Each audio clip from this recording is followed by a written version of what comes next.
Are VTubers really as bad as some people claim, or is there more to this digital phenomenon that meets the eye? The VTuber scene has been getting a lot of attention in the past few years, with some diehard fans and some serious haters. It's actually pretty interesting to hear what people who aren't into VTubers have to say, but I gotta keep things fair and look at both sides. In this response, I will discuss several key issues often raised by those who express concerns about VTubers. For each issue, I will present both the critical perspective and the counter-argument, allowing for a balanced and comprehensive examination of this topic. Enjoy!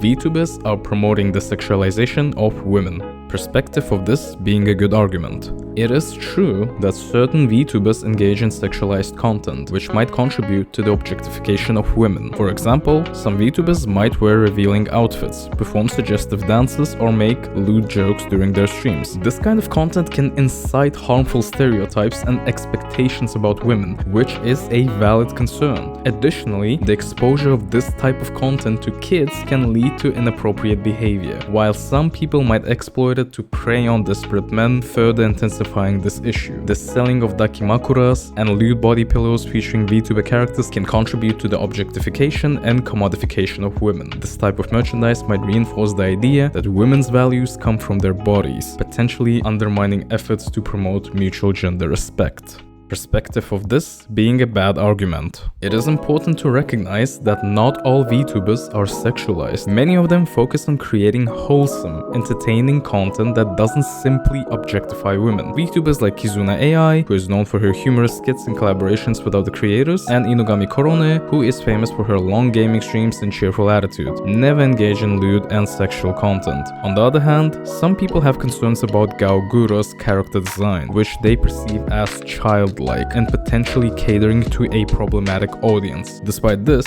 Gaogura is known for her friendly and approachable persona, offering a wide range of content like gaming, singing, and comedy, without resorting to sexualization. It's crucial to see the difference between those who engage in potentially problematic content and those who provide a positive experience for their audience. Moreover, it's important to note that manipulation or idealization of appearances is not limited to VTubers. For example, Pokimane, one of the biggest Twitch streamers, uses a camera that applies beauty filters to her stream, which was pointed out by XQC during their collaboration. Although it's not a case of complete transformation of appearance, this instance does suggest that content creators across various platforms can contribute to setting heightened expectations of beauty or perfection. This further emphasizes that concerns about objectification, appearance manipulation, and idealization extend beyond the VTuber industry and need to be addressed in broader context. While some independent VTubers may lean towards sexual content to stand out and attract an audience, others choose to build their fanbase through their unique talents, personalities, and creativity. Although VTuber agencies may sometimes promote sexualized merchandise, this issue is not exclusive to the VTuber industry or to women. It affects individuals across all industries, both male and female. It's crucial to address broader societal and cultural factors that contribute to these problems, especially in the entertainment industry. VTubers lack authenticity in their content. Perspective of this being a good argument. One concern raised about the VTuber content is the perceived lack of authenticity due to the use of virtual avatars. Critiques argue that this disconnect between the viewer and the person behind the screen can make it difficult for viewers to trust the sincerity of the VTubers' interactions, potentially impacting their enjoyment of the content. For example, a viewer might feel disappointed to discover that the cute anime-style avatar they've been watching is controlled by someone who doesn't match their expectations. Perspective of this being a bad argument. On the other hand, it's important to recognize that many VTubers have successfully built genuine connections with their fans. They achieve this by being transparent, honest, and authentic in their interactions. While the virtual avatar might not match the person behind the screen, the authenticity of the interactions and content can be just as real. For example, VTubers like Shirakami Fubuki and Natsuhiro Matsuri have built strong fan bases by by consistently engaging with their viewers, sharing personal experiences, and showcasing their unique personalities. These VTubers have demonstrated that the use of virtual avatars doesn't necessarily prevent meaningful connections or authentic interactions. Additionally, the use of virtual avatars has enabled creators with health issues or disabilities to participate in online content creation. Iron Mouse, who has a common variable immunodeficiency and is largely bedridden, has become the queen of VTubers on Twitch thanks to the use of the 3D model and the VTubing platform. It's also worth noting that some criticisms of the VTubers could be applied to other internet personalities, such as YouTubers and Twitch streamers. For example,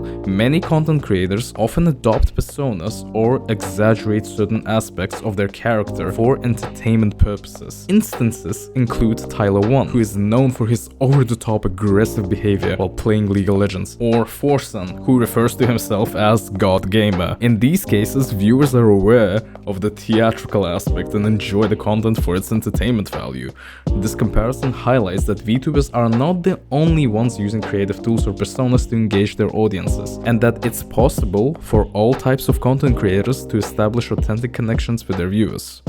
VTubers create harmful parasocial relationships. Perspective of this being a good argument. There is no denying that VTubers can encourage parasocial relationships, which can sometimes result in unhealthy attachments. Fans might develop strong one-sided connections with their favorite VTubers, leading to excessive emotional investment, distorted perceptions of reality, and even the neglect of personal relationships or responsibilities. In extreme cases, these attachments may cause fans to become overly possessive or protective of their favorite VTubers, leading to toxic behavior or unrealistic expectations. The virtual nature of VTubers can make these issues worse, as fans might find it easier to project their desires and fantasies onto the animated characters. This can show up as simping or idol worship, which has been common throughout history, from religious icons to pop stars. Perspective of this being a bad argument. Nevertheless, it's essential to recognize that parasocial relationships exist across various forms of entertainment, not just in the VTuber community. While parasocial relationships and the potential for idol worship and simping are valid concerns, it's essential to acknowledge that these issues are not unique to the VTuber community. Parasocial relationships can develop with any public figure, be it an actor, musician, traditional YouTuber, or even historical and religious figures.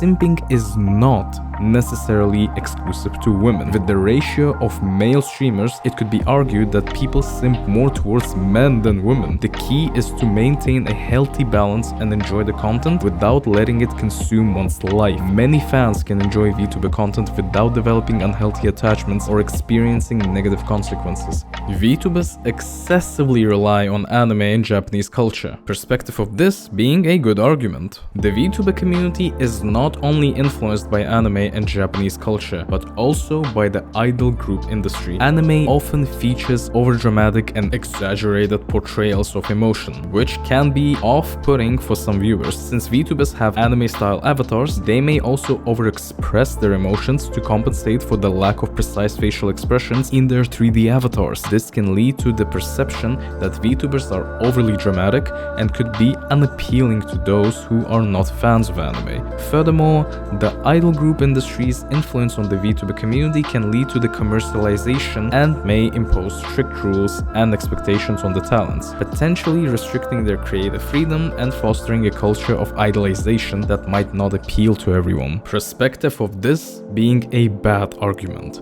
On the other hand, the influence of anime and Japanese culture on VTubers has led to a unique and diverse range of content that may appeal to a wide audience. By incorporating elements from anime and Japanese culture, VTubers can create engaging and entertaining content that stands out in the digital space. Additionally, the use of anime-style avatars and overexpressive emotions can contribute to the charm and distinctiveness of VTubers, which many fans find appealing. The worldwide popularity popularity of the VTuber community has also encouraged cultural exchanges, introducing fans to different cultural viewpoints and helping them appreciate Japanese culture. Even though anime-style expressions and idol culture might not be for everyone, the growth and success of the VTuber industry show that there is a large audience who enjoy and support this one-of-a-kind entertainment. VTuber community creates toxic fan behavior. Perspective of this being a good argument. Some fans within the VTuber community can be overly protective or extremely aggressive, similar to the behavior seen among K-pop stans. These fans might take part in targeted harassment, doxing, or other harmful actions towards fellow fans or content creators. This behavior can create a toxic atmosphere in the community and discourage healthy conversations and interactions.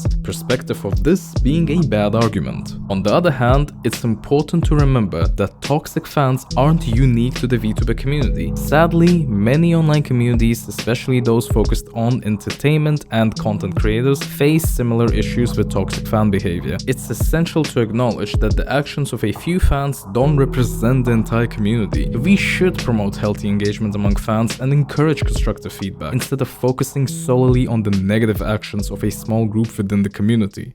Alright, time to sum it up. The world of VTubers has many sides to it. We need to understand the concerns about sexualizing women, the realness of the content, the negative effects of one-sided relationships, the influence of anime in Japanese culture, and the toxic fan behavior in the VTuber community. At the same time, it's important to remember that not all VTubers do harmful things, and many of them create fun, family-friendly content and build real connections with their fans. The VTuber community is growing worldwide, offering different types of content for all kinds of people. So it's essential to look at the topic fairly, considering both the possible risks and the good things that come from this fast-growing industry. In the end, it's up to the viewers, creators, and everyone else involved to find the best way to handle the VTuber world and make sure it's healthy, welcoming, and respectful place that supports creativity, variety, and positive experiences.